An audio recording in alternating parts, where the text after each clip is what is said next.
सरकार यहाँ आए दिन दुर्घटना हो रहा है आए दिन। देखिए क्या है कि उनका ध्यान बिहार पे तो है नहीं।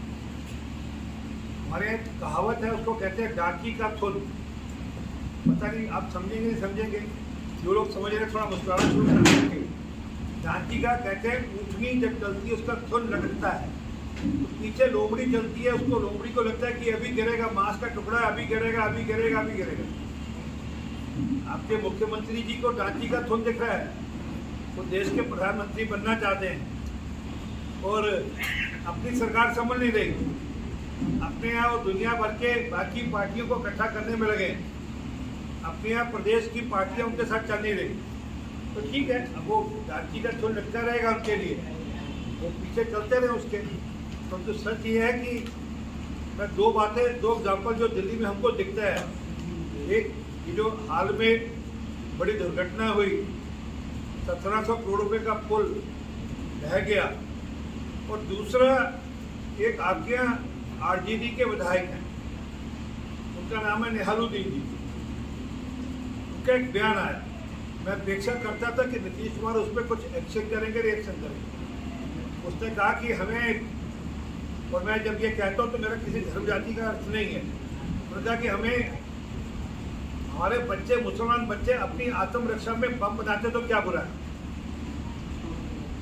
चंबे वाली बात है। हमें दिल्ली में सोचकर हम बैठते हैं कि पंजाब और दिल्ली के अलावा बात करें, कोई बात करनी है।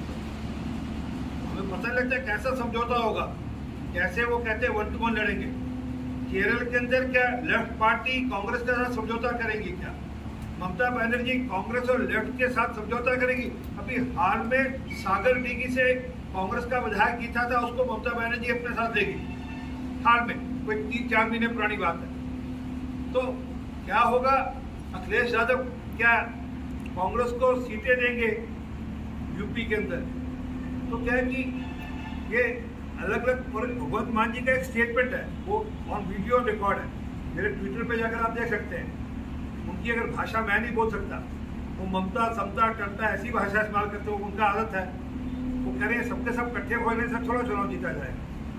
हालांकि वो बोल तब रहे थे जब वो खुद उनके विरोध में चुनाव लड़ रहे थे बिहार में मुख्यमंत्री होने के बाद, और उन्होंने कहा कि भांति भांति के जानवर, भांति भांति की, मेरा शब्द नहीं है, उनके शब्द है कि भांति भांति के जानवर इकट्ठे हो गए हैं, क्योंकि उनको लगता है कि पल्ली तरफ दूसरी तरफ शेर है। ये उनकी भाषा है। अब सच ये है कि जो मैं जिस बात से मैंने शुरू किया कि ना नेता है ना नीति है। देश एक अच्छा नेता भी देखता है और नीतियां भी देखता है। इसके फील्ड में भी हम पहले सब कुछ भारत में लेते थे, आज भी लेते हैं, परंतु आज हम इंपोर्ट भी करने लगे। आज इंडोनेशिया, वियतनाम, इस प्रकार के जो देश हैं वो हमसे ब्रह्मोस मिसाइल या बाकी और जो हमारे हथियार हमसे खरीदने लगे। ये आज से 10 साल पहले, 2 साल पहले कभी किसी ने सोचा नहीं था कि भारत अपनी तरफ से आर्म्स भी एक्सपोर्ट करेगा। तो ये एक बदलता माहौल पिछले कुछ सालों में हुआ है, और कोशिश ये है कि हम भारत को दुनिया की एक ऊपर की जो 3 शक्तियों उनमें से एक ले जाए। आज से 10 साल पहले भारत 10वें नंबर की इकॉनमी था, आज भारत 5वें नंबर की इकॉनमी है। हम लगभग 3.5 ट्रिलियन इकॉनमी की इकॉनमी हो गई, और कोशिश है कि अगले 4-5 साल के अंदर हम लोग तीसरे नंबर की इकॉनमी हो जाए और 5 ट्रिलियन की इकॉनमी हो जाए। और जब हम ये कहते हैं कि 5 ट्रिलियन की इकॉनमी हो जाए, तो उसका मतलब ये नहीं कि कोई किसी के लिए लाभ है, ये पूरे भारत के हर व्यक्ति के लिए लाभ होता है। कभी किसी ने सोचा नहीं था कि 7 साल तक हम निरंतर, पिछले 7 साल से दुनिया की फास्टेस्ट ग्रोइंग इकॉनमी है, दुनिया की फास्टेस्ट ग्रोइंग इकॉनमी है पिछले 7 साल से।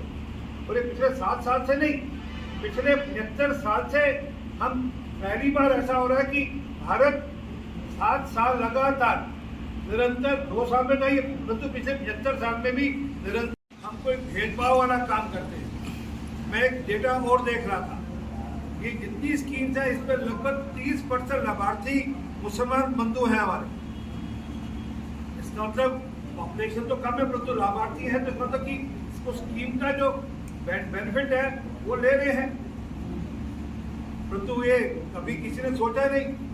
परंतु एक डुगडुगी बजाने के लिए, एक लोगों को डराने के लिए, एक लोगों को भटकाने के लिए एक भाषा का इस्तेमाल किया जाता है, एक प्रकार का एनवायरनमेंट खड़ा किया जाता है, एक प्रकार का वातावरण किया जाता है। आपके बिहार को लेकर जो कई सारी स्कीम्स है जिसकी जानकारी भी आपको अलग से एक हैंडबिल में दी गई है, उसमें से कुछ एक दो की जानकारी मैं आपके समक्ष रखता हूं। यहाँ पर मुझे बताया गया कि देश के आगे क्या लेकर जाएंगे।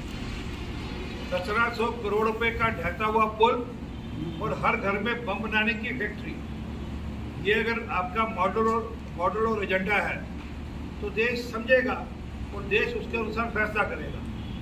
परंतु एक बात सुनिश्चित है, भारत के वोटर खूब समझदार हैं। मैं तो ओपन चैलेंज देता हूं कि जिस प्रकार की जन कल्याण की नीति प्रधानमंत्री मोदी जी की है, उससे बेहतर हो तो फिर आप कोई अल्टरनेटिव एजेंडा की बात करें, नीतियाँ, और कोई नेता ऐसा हो जिसका लोहा दुनिया मान रही हो। आज ऑस्ट्रेलिया के प्रधानमंत्री ने अभी हाल में क्या शब्द इस्तेमाल किया था, कहा था बॉस। अमेरिका के राष्ट्रपति उनके ऑटोग्राफ मांगने की बात करते हैं, एक देश के और प्रधानमंत्री उनके चरण छूकर वंदना करते हैं। तो दिखता है कि जिस प्रकार, और ये प्रधानमंत्री जी का नहीं, ये पूरे भारत का मान सम्मान बढ़ा है दुनिया में, ये दिखता है। 140 करोड़ जिसमें मैं और आप भी आते हैं। अब सोचिए किसी एक देश का प्रधानमंत्री के आप बॉस हैं, तो वो प्रधानमंत्री मोदी जी को अकेला बॉस नहीं कर रहा, वो कह रहा है कि इस भारत के 140 करोड़ लोग बॉस हैं। तो जो ऑटोग्राफ मांग रहा है वो हमारे देश की जो 140 करोड़ लोगों की जो शक्ति है उसका आगे रमन कर रहा है।